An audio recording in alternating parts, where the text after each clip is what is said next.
Well, I spent most of today preparing for the next project, and it's a very difficult and very personal one, and not quite sure yet how we're going to do it. But let's tell you the story and why the project's happening.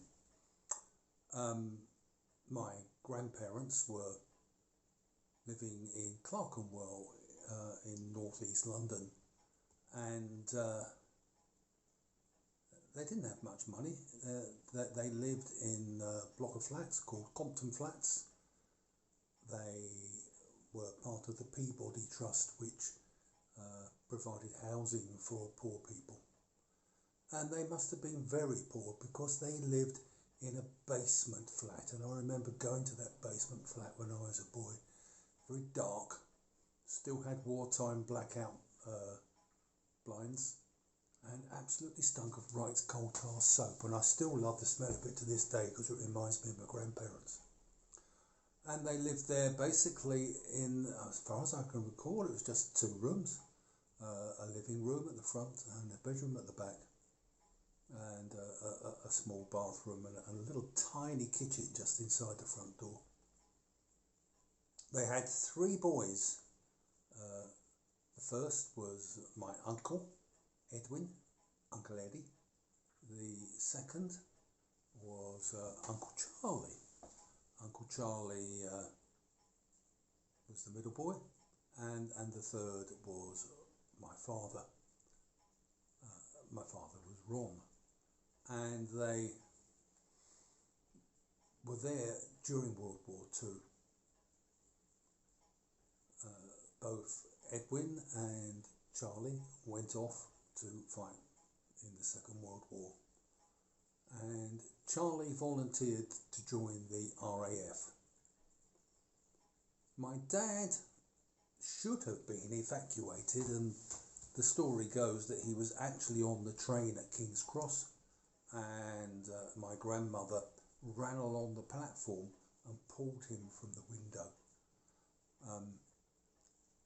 So my dad spent the Blitz living in Clerkenwell in a basement flat, and every time the air raid went off he would have to go and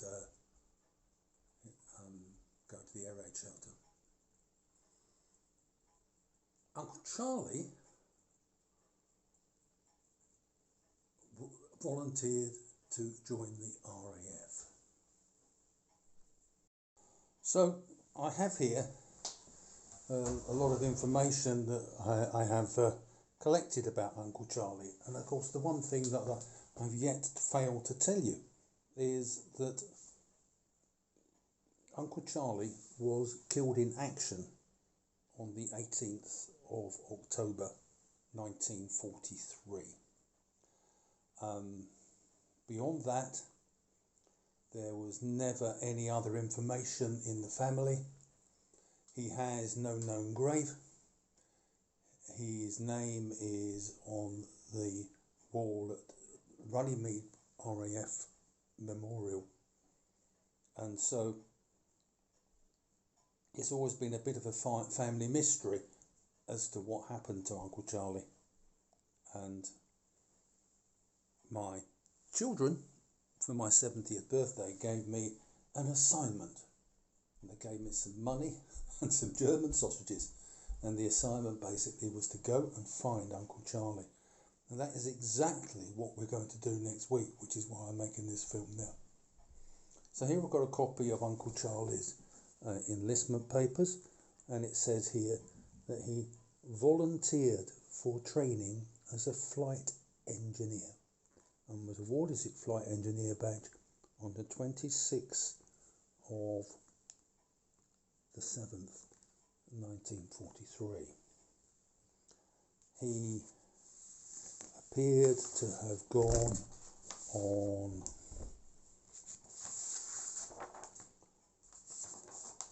nine different assignments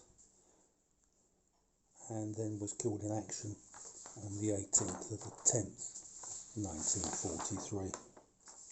The family always said he was a navigator, but we now have was sure that he was a flight engineer. I found a photograph of him, and he actually has a flight engineer's badge. This is a photograph of an Avro Lancaster, and the reason I find it interesting is because it is JB279 on a flight on a mission to Hanover in 1943.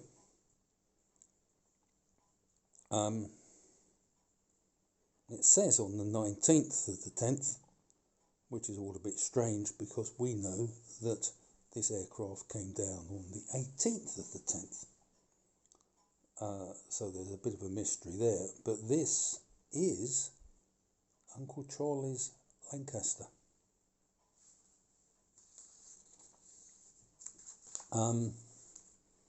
We know the names of the rest of the crew, and I have them here.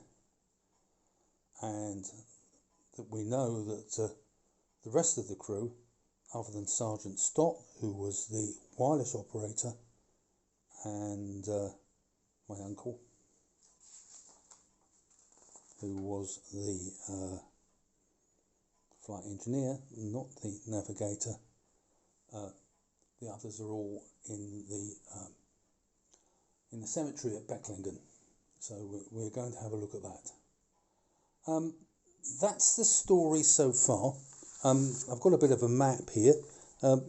Where they fell was near Hanover.